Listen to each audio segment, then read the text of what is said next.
portal ng kaalaman. Sa gitna ng mapanlaw na kakahuyan, nakatayo ang isang bahay na tila nakalimutan na ng panahon. Ang bahay na ito, ang pakay ni Elias, isang solo vlogger na naghahangad ng kakaibang karanasan para sa kanyang mambabasa. Matagal niyang pinangarap na makapasok sa loob ng abandonadong bahay na ito, nakilala sa kwento ng kababalaghan. Bago siya pumasok, kinausap niya ang caretaker ng bahay, isang matandang lalaki na may mapanuring mga mata. Huwag kang sisira ng anumang bagay sa loob, babala ng caretaker.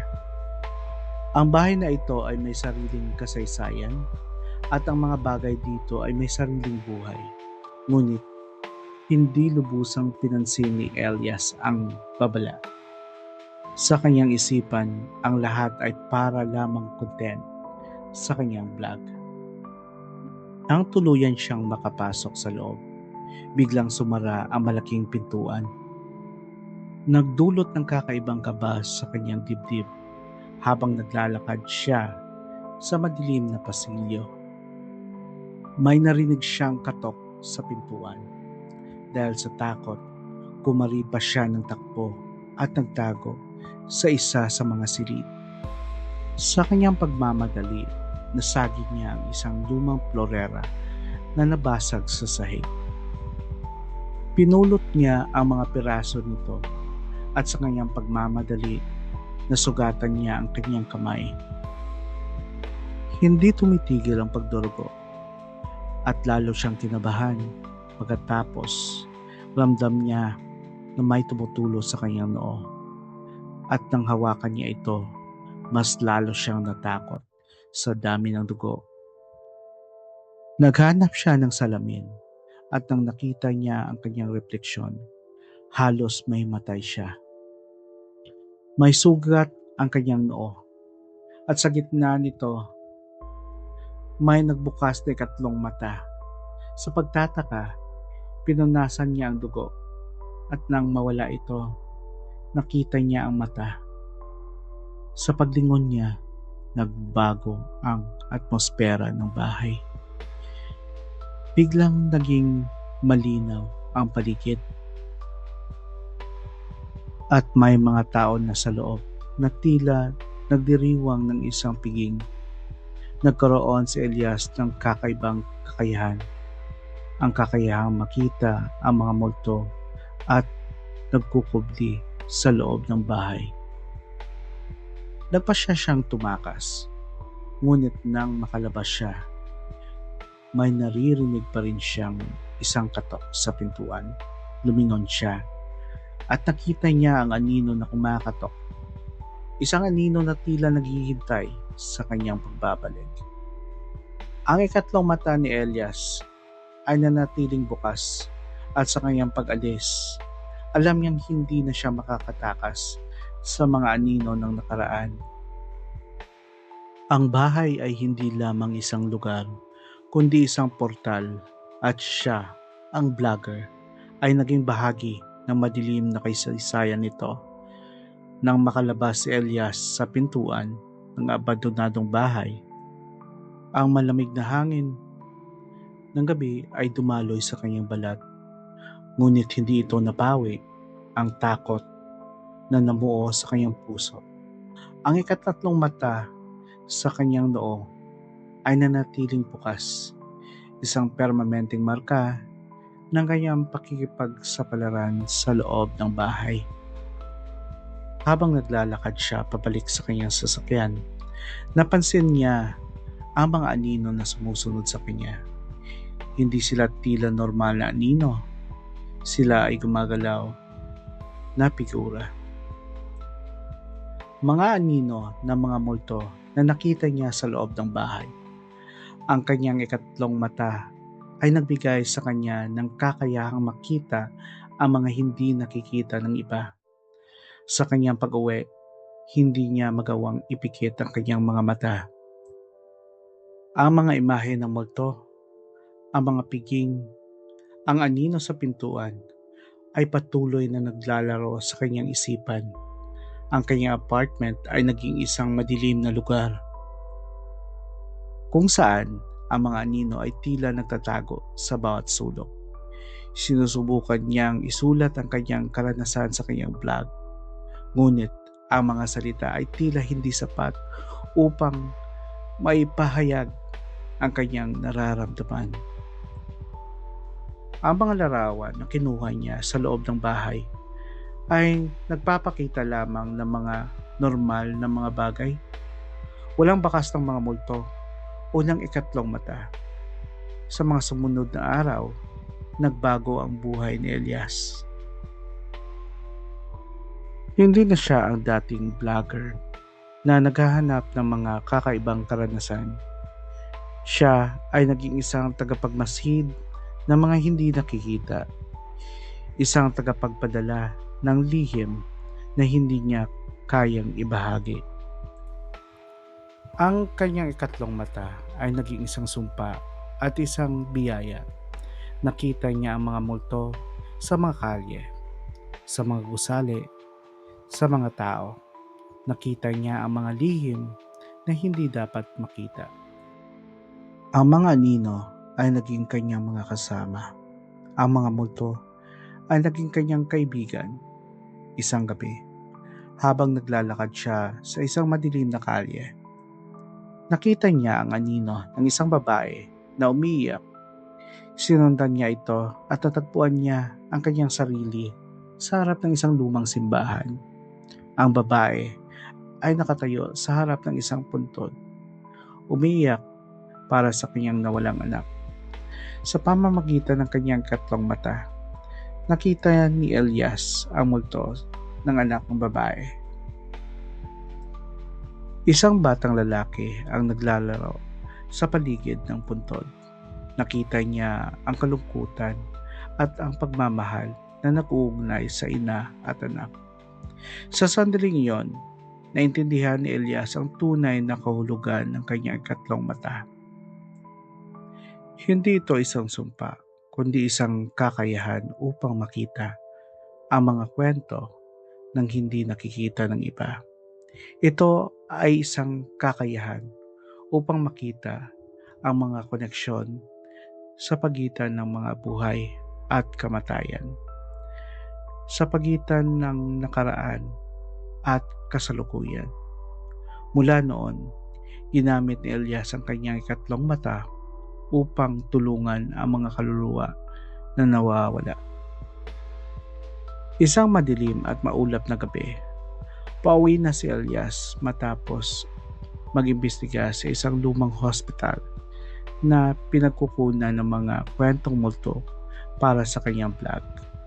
Ang daan ay tahimik, walang mga sasakyan, at ang mga poste ng ilaw ay nagbibigay lamang ng mahinang liwanag. Bigla, sa gitna ng kalsada, may nakita siyang isang babaeng nakatayo. Ito ay nakaputi, nakatalikod at tila hinihintay siya.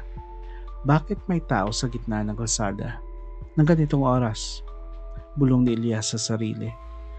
Dahan-dahan niyang binagalan ang takbo ng kotse.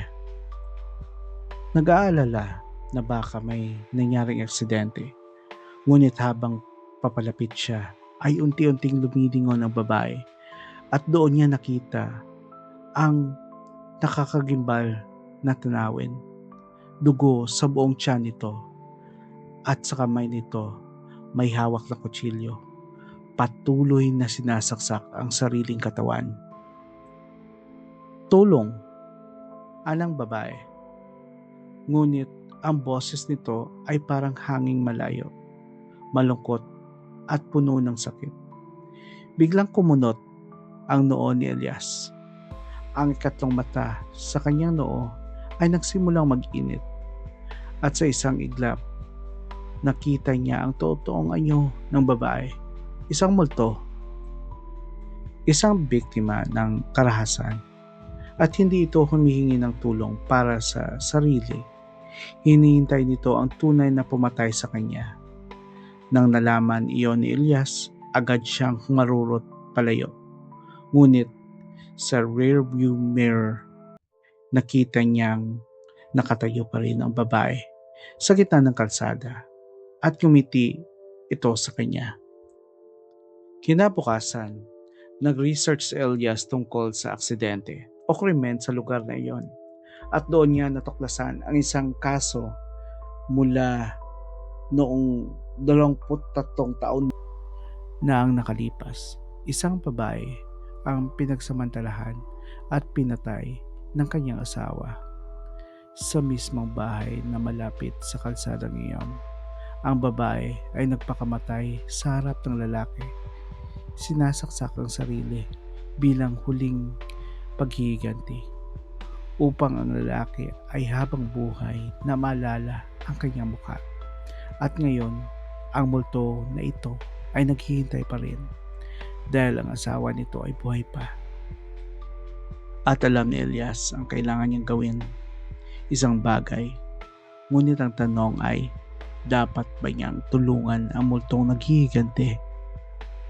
O may paraan pa bang magbigay ng kapayapaan sa kaluluwa na hindi nagdudulot ng kaharasan? Ang imahe ng babae ay puno ng dugo. Ang kutsilyong paulit-ulit na bumababa sa kanyang sariling tiyan. At ang malamig ng ngiti nito sa kanyang rearview mirror ay sumusunod sa isipan ni Elias. Hindi ito simpleng multo na humihingi ng awa. Ito ay isang manifestasyon ng matinding galit at isang uhaw sa paghihiganti na tumawid sa hangganan ng buhay at kamatayan. Ang ikatlong mata sa kanyang noo ay pulso, isang mainit at nakakabagabag na presensya na patuloy na nagpapaalala sa kanyang kakaibang sumpa at biyaya. Kinabukasan, ang paghahanap ni Elias sa madilim na kasaysayan ng lugar ay humantong sa kanya sa isang nakalimutang sulok ng internet. Sa mga lumang ulat at pahayag na unti-unting nabubulok sa digital na espasyo. Ang pangalan ng babae ay si Elisa at ang kanyang kwento ay isang brutal na trahedya ng pagtataksil at karahasan. Ang kanyang asawa na si Ricardo ay isang kilalang negosyante sa bayan. Isang taong may maskara ng karisma na nakatago ang isang madilim at sadistikong puso. Ang detalye ng kanyang pang-aabuso at ang huling desperasyon, paghihiganti ni Elisa ay nakasulat sa mapurol na prosa ng lumang artikulo. Ngunit ang sakit at galit ay tila tumatagos pa rin sa mga salita. Ang lokasyon ng krimen ay isang lumang bahay sa labas ng bayan, hindi kalayuan sa abandonadong bahay kung saan unang nagbukas ang ikatlong mata ni Elias. Isang malamig na kaba ang dumaloy sa kanyang sistema. Tila may isang hindi nakikitang sinulid na nag-uugnay sa kanya sa kakaibang kakayahan at sa mga trahedyang naganap sa mapanglaw na kakahuyan. Ang simbahan kung saan nakita ni Elias ang anino ng umiiyak na babae ay naging kanyang susunod na patutunguhan. Ito ay isang luma at inabandonang struktura. Ang mga bintana nito ay nabasag at ang mga pader ay natatakpan ng mga lumot at graffiti. Ngunit sa pamamagitan ng kanyang katlong mata, nakita ni Elias ang isang kakaibang aktibidad sa loob.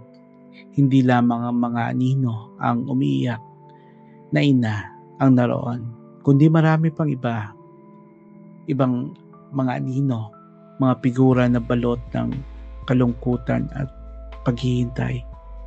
Tila ang simbahan ay isang uri ng himlayan para sa mga kaluluwang hindi matahimik.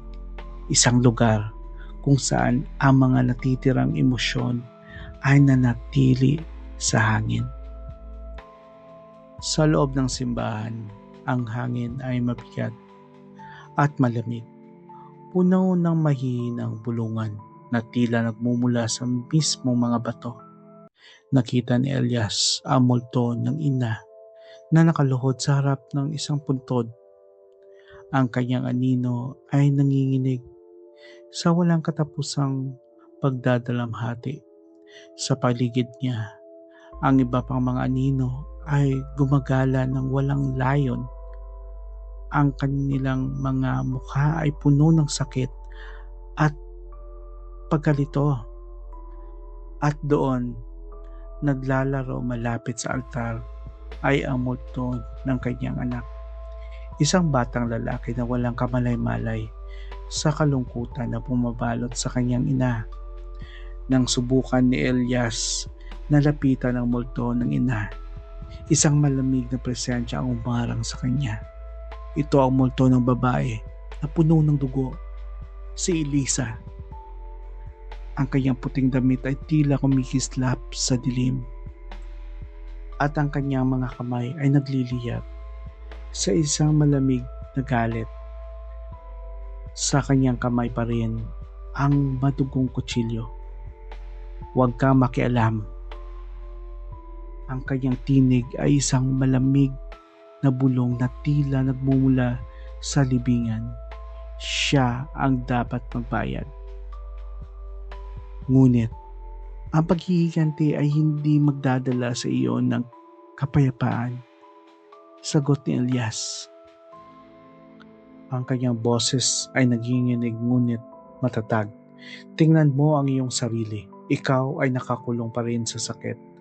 Ang multo ni Elisa ay tumitig sa kanya. Ang kanyang galit ay tila isang pisikal na puwersa. Hindi mo maintindihan. Kinuha niya ang lahat sa akin. Ang aking buhay, ang aking dignidad, ang aking kinabukasan. Dapat siyang magdusa, tulad ng pagdurusa ko. Sa pamamagitan ng kanyang ikatlong mata, nakita ni Elias ang mga alaala ni Elisa, ang pang-aabuso, ang takot, ang huling desperasyong pagpapakamatay. Nararamdaman niya ang kanyang sakit, ang kanyang galit, ang kanyang uhaw sa katarungan. Ngunit nakita rin niya ang kawalan ng kanyang mga mata, ang katotohanan na ang paghihiganti ay hindi mababalik sa anumang mawala sa kanya. Kung papatayin mo siya, sabi ni Elias, magiging katulad ka rin niya. Ang iyong galit ay magpapakulong sa iyo dito magpakailanman. Hindi ka makakatawid. Ang multo ni Elisa ay natigilan. Ang kanyang madugong kamay ay bagyang nanginig.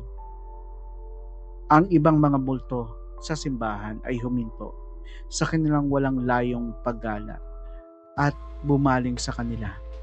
Ang kanilang mga walang buhay na mga mata ay puno ng pag-asa. May ibang paraan, sabi ni Elias. Hindi ko hayaang maghiganti ka sa pamamagitan ng karahasan. Ngunit tutulungan kitang hanapin ang kapayapaan.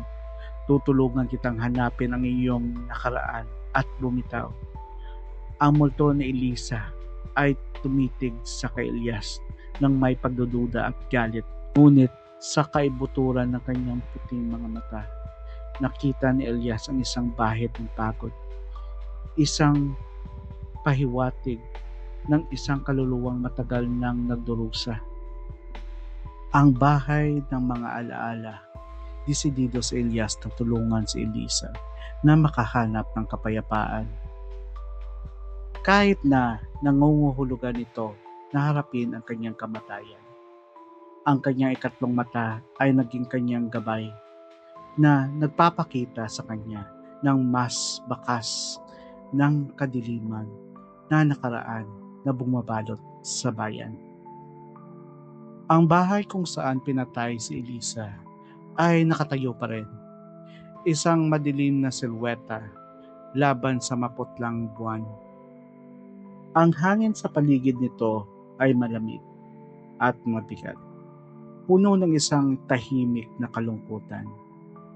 Sa pamamagitan ng kanyang tatlong mata, nakita ni Elias ang mga natitirang bakas ng trahedya, ang mga anino ng karahasan na nakakapit pa rin sa mga dingding, ang mahihinang bulong ng pagdurusa na umaalingaw-ngaw sa mga silid. Sa loob, natagpuan ni Elias si Ricardo. Matanda na ito ngayon. Ang kanyang dating karisma ay napalitan ng isang mapait na pag-iisa. Nakaupo siya sa isang madilim na silid, balot ng anino ng kanyang nakaraan. Hindi niya nakita si Elias, ngunit naramdaman ni Elias ang mabigat na aura ng guilt at paghihinayang na bumalot sa kanya. Ang multon ni Elisa ay sumunod kay Elias sa loob ng bahay. Ang kanyang galit ay muling nagliyab sa presensya ng kanyang mamamatay. Hakbang na sana siya patungo kay Ricardo, ang madugong kutsilyo ay mahigpit niyang nakahawak sa kanyang mga kamay. Ngunit pinigilan siya ni Elias. Hindi pero ito ang paraan. Bulong ni Elias, kailangan mo siyang harapin, hindi bilang isang multo na uhaw sa dugo, kundi bilang isang kaluluwa na naghahanap ng katarungan. Pinangunahan ni Elias si Elisa sa pamamagitan ng mga anino ng kanyang nakaraan. Ipinakita sa kanya ang mga alaala ng kanyang buhay bago ang karahasan, ang pagmamahal, ang mga pangarap, ang mga sandali na kaligayahan na ninakaw sa kanya. Unti-unti, ang galit sa mga mata ni Elisa ay nagsimulang mapalitan ng kalungkutan. Nang sa wakas ay humarap si Elisa kay Ricardo, hindi siya sumugod na may kutsilyo. Sa halip, tumungo siya sa harap niya. Isang multo ng sakit at pagkawala. Nakita ni Ricardo ang kanyang pasensya, hindi sa pamamagitan ng kanyang mata, kundi sa pamamagitan ng biglaang lamig sa silid. Mga mabigat na pakiramdam na nanghihinayang na bumagsak sa kanya. Ricardo, ang tinig ni Elisa ay halos isang bulong, puno ng sakit ngunit wala ng galit. Tingnan mo kung ano ang ginawa mo. Si Ricardo ay umiyak. Ang kanyang katawan ay nanginginig sa matinding emosyon. Humingi siya ng tawad, umamin sa kanyang kasalanan at nagpahayag ng kanyang walang hanggang panghihinayang. Sa unang pagkakataon, nakita ni Elias ang tunay na bigat ng kanyang kasalanan. Habang pinagmamasdan ni Elias ang kanilang paghaharap, isang kakaibang enerhiya ang nagsimulang bumalot sa bahay. Ang mga anino ng karahasan ay unti-unting kumupas, napalitan ng isang mapayapang liwanag. Ang multo ni Elisa ay nagsimulang lumiwanag. Ang kanyang sakit ay unti-unting nawawala, habang ang multo ni Elisa ay unti-unting naglalaho sa isang maningning na liwanag. Isang malamig na kamay ang humahawak sa balikat ni Elias. Lumingon siya at nakita ang caretaker ng abandonadong bahay, kung saan unang nagbukas ang kanyang ikatlong mata. Ngunit ang kanyang mga mata ay hindi na mapanuri. Ginawa mo ng tama, Elias. Ang tinig ng caretaker ay hindi garalgal, kundi malalim at resonate. Ngunit hindi mo lubos maunawaan ang iyong ikatlong mata.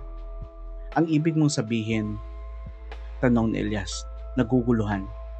Ang bahay na iyon, paliwanag ng caretaker, ay hindi lamang isang lugar ng kababalaghan.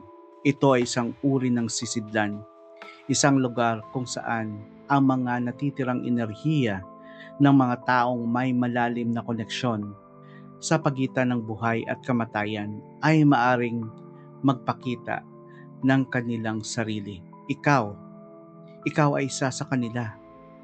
Doon nalaman ni Elias ang unang nakakakimbal na katotohanan. Ang ikatlong mata ay hindi isang sumpa o isang simpleng biyaya. Ito ay isang tanda, isang pamana ng isang linya ng mga sensitibo sa pagitan ng mundo na nakatali sa mismong lupa kung saan nakatayo ang abandonadong bahay.